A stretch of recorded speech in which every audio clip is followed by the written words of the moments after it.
there, I'm Amy Taylor, and you're watching Orgasm Central TV.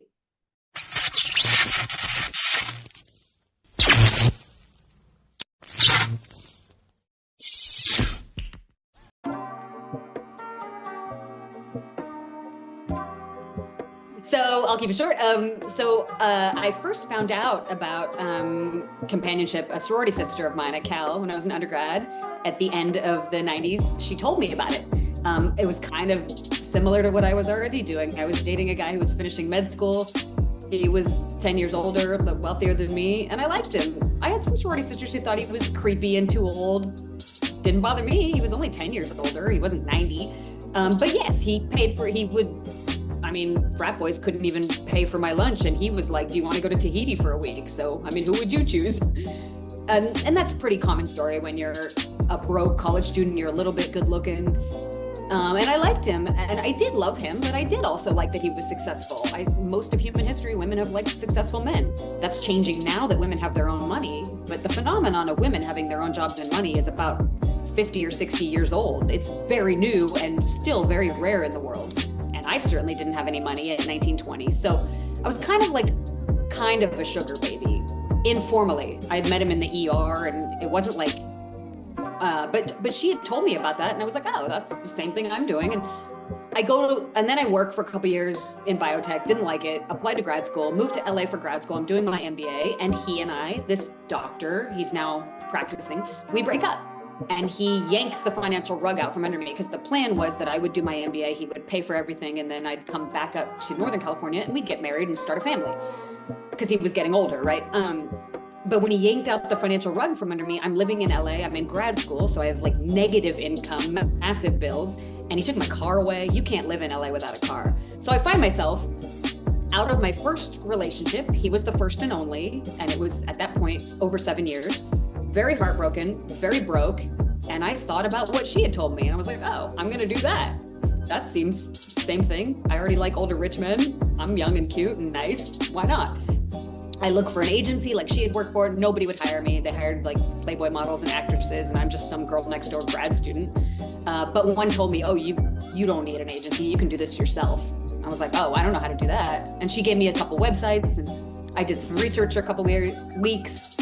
And it isn't rocket science. And then I was off to the races. And honestly, it was just dating. Like, it's literally just dating. I'll never understand why people care. It's actually pretty boring. It's the same thing everyone else is doing. It's just the guys they help you out a little bit, but literally it's just dating.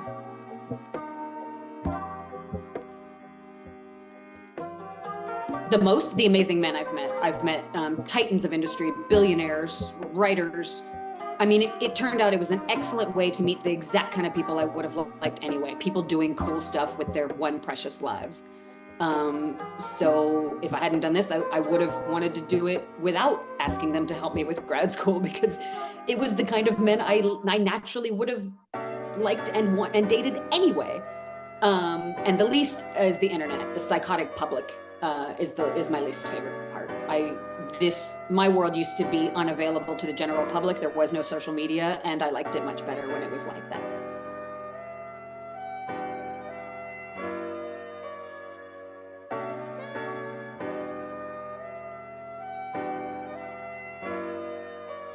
You have to cut me off. I have a lot of strong thoughts about that. It's obviously evil, psychotic. The public is both evil and psychotic about sex work of all kinds, and they like to have a scapegoat.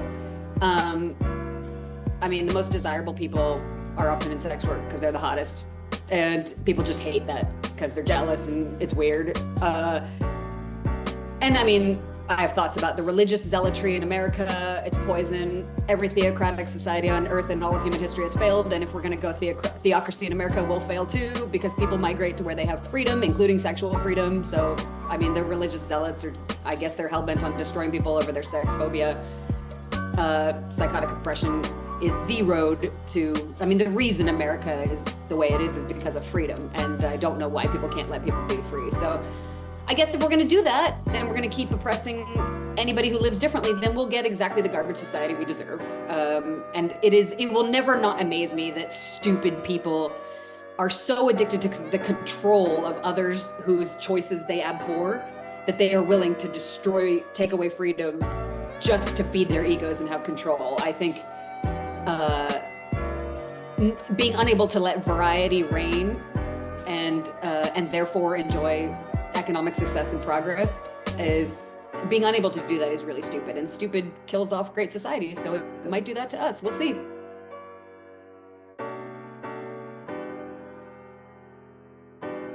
You can donate to SWAP, SWOP. There's chapters everywhere.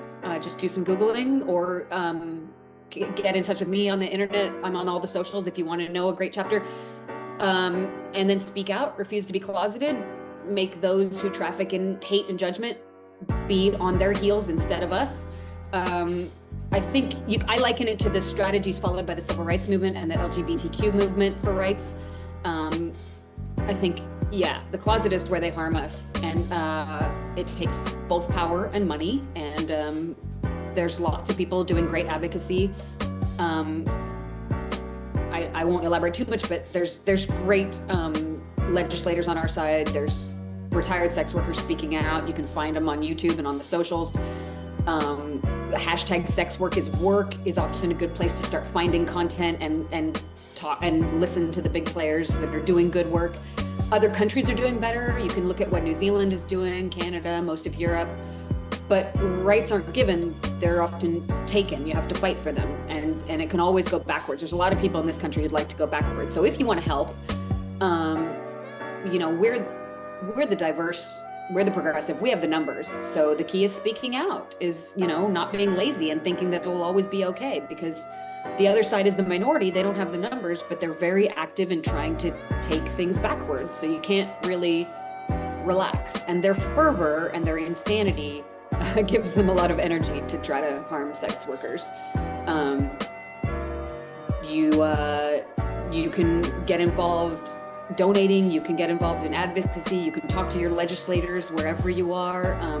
Again, we have the numbers, so speaking up is the place to start.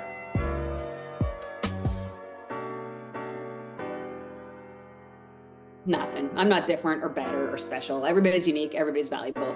I'm just another soul on a journey, flawed as I am. I think I'm just a grain of sand in a big giant beach.